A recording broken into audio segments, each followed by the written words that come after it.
Everybody మీ మధు ఇప్పుడు guidelines గురించి నేను ఎక్స్ప్లెయిన్ చేస్తాను. జనరల్గా ఈ గైడ్లైన్స్ అన్నది రోలర్స్లో ఇన్విజిబుల్గా ఉంటుంది. టెక్స్ట్ని ఆబ్జెక్ట్ని అలైన్మెంట్ చేయడం పర్పస్ మీద ఉపయోగిస్తాం.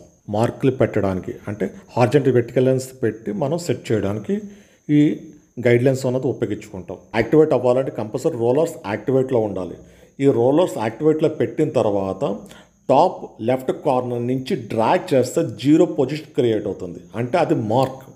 అంటే ఎక్కడైతే 0 పొజిషన్ వదిలేస్తారో అక్కడి నుంచి మనకి 0 పాయింట్ అన్నది స్టార్ట్ అవుతుంది. సరిగ్గా చూడండి, లెఫ్ట్ అండ్ టాప్ స్కేల్స్ నుంచి డ్రాగ్ చేస్తున్నప్పుడు horizontal and vertical lines create అవుతుంది. గైడ్ లైన్స్ క్రియేట్ అవుతుంది. స్క్రీన్లో చూపించే విధంగా లాగండి. అంటే అది ఎగ్జాక్ట్లీ 0 పొజిషన్ అని అర్థం. దీన్నే left margin and top margin అని చెప్పొచ్చు, లేదా left alignment and top alignment అని చెప్పొచ్చు. ఫస్ట్ మెథడ్లో గైడ్లైన్స్ అన్నది ఎగ్జాక్ట్లీ క్రియేట్ చేయలేం, బట్ సెకండ్ మెథడ్లో గైడ్లైన్స్ అన్నది ఎగ్జాక్ట్లీ క్రియేట్ చేయడం పాసిబుల్ అవుతుంది. ఫస్ట్ మెనూలోకి వెళ్ళి వ్యూలోకి వెళ్ళి న్యూ గైడ్లైన్స్ మీద క్లిక్ చేస్తున్నప్పుడు ఎగ్జాక్ట్లీ అక్కడ పొజిషన్ అన్నది యాక్టివేట్ అవుతుంది. ఆ పొజిషన్లో 1 x 1 ఇంచ్ 2 x 2 ఇంచెస్ మనం ఇచ్చుకోవచ్చు. హార్జెంటల్ వెర్టికల్ అవుతుంది. సో నేను వెర్టికల్లో పెట్టి యాక్టివేట్లో పెట్టి ఓకే అంటున్నాను. సో ఆటోమేటిక్గా మనకి వెర్టికలర్ 1 ఇంచ్ స్పేస్ అన్నది క్రియేట్ అయింది. దాన్ని గైడ్లైన్స్ అంటాం. సెకండ్లో హార్జెంటల్ సెలెక్ట్ చేస్తున్నాను. సో 1 ఇంచ్ అన్న స్పేస్ తీసుకుంటున్నాను. ఆటోమేటిక్గా 1 ఇంచ్ స్పేస్ అనేది క్రియేట్ అవుతుంది. హార్జెంటల్ వెర్టికల్ లైన్ క్రియేట్ అవుతుంది. చూడండి ఒకసారి. సో ఇది ఎగ్జాక్ట్లీ గైడ్లైన్స్ మెయింటైన్ చేయడానికి సెకండ్ మెథడ్. థర్డ్ మెథడ్ ఇది complete entire document percentage base చేసుకుంటుంది. అంటే ఎంటైర్ డాక్యుమెంట్ 100%లో మనం 10% మార్జిన్ క్రియేట్ చేయాలి. అది ఎలాగా? హార్జెంటల్. చూడండి, జస్ట్ ఓకే అన్నాను. ఎగ్జాక్ట్లీ 100% నుంచి 10% సబ్ట్రాక్ట్ అవుతుంది.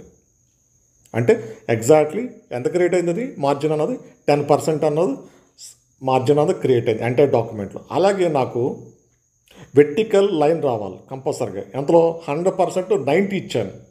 సో ఆటోమేటిక్గా లెఫ్ట్ నుంచి మనకి ఏమవుతుంది? 90% స్పేస్ అన్నది క్రియేట్ అవుతుంది, మార్జిన్ అన్నది క్రియేట్ అవుతుంది, లేదా గైడ్లైన్స్ అన్నది క్రియేట్ అవుతుంది. చూసుకోండి, లెఫ్ట్ నుంచి ఇలా కంప్లీట్గా మనం ఏం చేసుకోవచ్చు? మార్జిన్ అన్నది సెట్ చేసుకోవచ్చు. మీకు ఒక డౌట్ రావచ్చు, entire document centre pivot point ఎలా క్రియేట్ చేయొచ్చు అన్నది మీకు డౌట్ రావచ్చు. సో నేను దాని గురించి చెప్పే ముందు ఫస్ట్ మెనూలోకి వెళ్ళి వ్యూ మెనూలోకి వెళ్ళి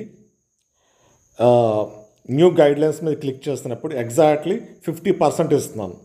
ఇది హార్జెంటల్ 50% ఇస్తున్నాను. ఆటోమేటిక్గా మనకి ఏమవుతుంది? హార్జెంటల్ బేస్ చేసుకుని ఎంటైర్ డాక్యుమెంట్లో 50% మనకేం క్రియేట్ అవుతుంది? గైడ్లైన్స్ క్రియేట్ అవుతుంది. ఇక్కడ కనిపించింది సెంటర్ పాయింట్ అన్నమాట. అలాగే ఇప్పుడు వెర్టికల్ అని ఇస్తున్నాను, 50% ఇస్తున్నాను. ఎంత ఇస్తున్నానండి? 50% ఇస్తున్నాను. సో ఆటోమేటిక్గా మనకేమవుతుంది?